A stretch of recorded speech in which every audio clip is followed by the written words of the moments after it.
ఒక సంవత్సరం ఎవరూ బంగారం కొనొద్దు అని ఇటీవల ప్రధాని నరేంద్ర మోడీ చేసిన ప్రకటన దేశవ్యాప్తంగా సంచలనం సృష్టించింది. దేశ చరిత్రలో మునుపెన్నడూ లేని విధంగా దేశ ప్రధాని ఈ విధంగా ప్రకటన చేయడాన్ని దేశ ప్రజలను ఆలోచింపజేస్తోంది.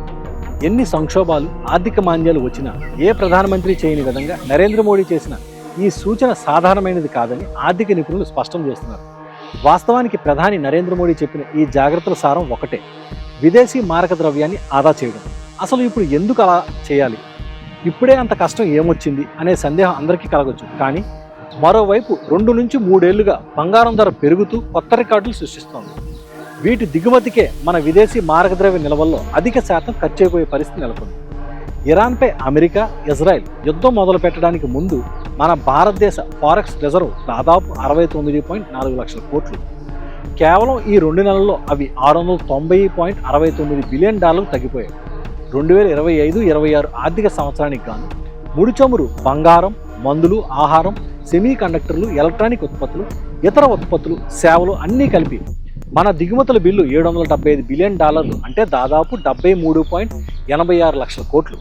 అందులో ముడి చమురు, బంగారం, వంట నూనెలు, ఎరువులు బిల్లే ఏకంగా $240 బిలియన్ కన్నా ఎక్కువ, అంటే దాదాపు 22.87 లక్షల కోట్లు.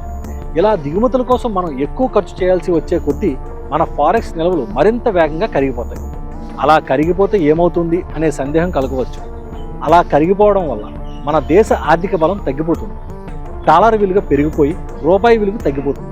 విదేశీ పెట్టుబడులు రాక ఆగిపోయి దేశం సంక్షోభంలోకి వెళ్ళిపోతుంది. ఒక దేశ పరపతిని నిర్ణయించడంలో విదేశీ మారక ద్రవ్య నిల్వలు అత్యంత కీలక పాత్ర పోషిస్తాయి. ఒక దేశం ఎంత ధనికమైనది, ఎంత సురక్షితమైనది అని చెప్పడానికి ఈ ఫారెక్స్ రిజర్వులు ఒక రిపోర్ట్ కార్డు లాంటివి. ఫారెక్స్ రిజర్వ్ ఎక్కువగా ఉన్న దేశాలకు మంచి రేటింగ్ ఉంటుంది. ఆ రేటింగ్ ఎంత ఎక్కువ ఉంటే అంత తక్కువ వడ్డీకి అప్పులు లభిస్తాయి. మనం బ్యాంకుల వద్దకు అప్పు కోసం వెళ్తే అవి మన సిబిల్ స్కోర్ ఎంత ఉందో చూసినట్టుగా ఒక దేశం విదేశాల నుంచి అప్పు తీసుకోవాలనుకుంటే ఆయా దేశాలు సదరు దేశం వద్ద విదేశీ మారక ద్రవ్య నిల్వలు ఎంత ఉన్నాయనే విషయాన్ని, అంటే రేటింగ్స్ చూస్తాయి. ఒక దేశ ఫారెక్స్ రిజర్వ్ తగ్గిపోతుంటే విదేశీ పెట్టుబడిదారులు ఆ దేశంలో వాళ్ళు పెట్టిన పెట్టుబడులను వెనక్కి తీసుకుంటారు. సాధారణంగా 7 నుంచి 10 నెలల పాటు ముడి చమురు దిగుమతులకు సరిపడా విదేశీ మారక ద్రవ్య నిల్వలు ఉంటే ఆ దేశ పరపతి బాగున్నట్టు.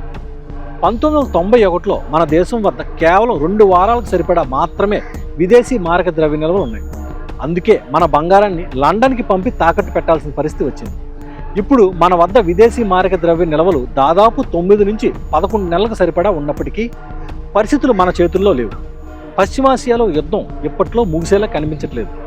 ముడి చమురు ధరల భారంతో పాటు ఎరువుల ధరలు కూడా భారీగా పెరిగిపోయే ప్రమాదం కనబడుతోంది. అంటే వాటి దిగుమతుల కోసం చేయాల్సిన ఖర్చు మరింతగా పెరిగిపోయి డాలర్ల రిజర్వ్ అనుకున్న దానికంటే వేగంగా కరిగిపోయే ముప్పు ఉంది. దీనికి తోడు మనకు వచ్చే విదేశీ మారక ద్రవ్య నిల్వల్లో ఎక్కువ భాగం గల్ఫ్ దేశాల నుంచి వచ్చే రెమిటెన్స్లో, అంటే అక్కడ ఉన్న భారతీయులు మన దేశంలో ఉన్న తమ కుటుంబ సభ్యులకు పంపే డబ్బు యుద్ధం దెబ్బకు అతలాకుతలమై గల్ఫ్ దేశాల్లో ఉంటున్న మన వాళ్ళు పంపే డబ్బు తగ్గిపోతుంది. దీనికి తోడు ప్రస్తుత పరిస్థితుల నేపథ్యంలో మన ఎగుమతులకు, తద్వారా మనకు రావాల్సిన డాలర్లకు కూడా ఆటంకం కలుగుతుంది. ఒకవైపు మనకు రావాల్సిన విదేశీ మారక ద్రవ్యాల్లో కోత పడుతుండగా మరోవైపు మన వద్ద ఉన్న నిల్వలు కరిగిపోతుంది. ప్రధాని మోడీ తన ప్రసంగంలో బంగారం గురించి ప్రత్యేకంగా ప్రస్తావించడానికి కారణం ఏంటంటే, భారతీయులు ఏడాదికి సగటున కొనే పసిడి దాదాపు 700 నుంచి 900 టన్నులని అంచనా. దీని విలువ సుమారు 13.69 లక్షల కోట్లు. 2024-25తో పోలిస్తే 2025-26లో మన బంగారం దిగుమతులు దాదాపు 24% పెరిగాయి. భారతీయులు కొనే బంగారంలో 90% పైగా విదేశాల నుంచి దిగుమతి చేసుకుంటుంది. అందుకు మనం భారీగా విదేశీ మారక ద్రవ్యాన్ని ఖర్చు చేయాల్సి వస్తుంది. కాబట్టే మోదీ చెప్పినట్లు ఏడాది పాటు బంగారం కొనకుండా ఉంటే ఖచ్చితంగా మన విదేశీ మారక ద్రవ్య నిల్వలపై భారం కాస్తంతైనా తగ్గుతుంది.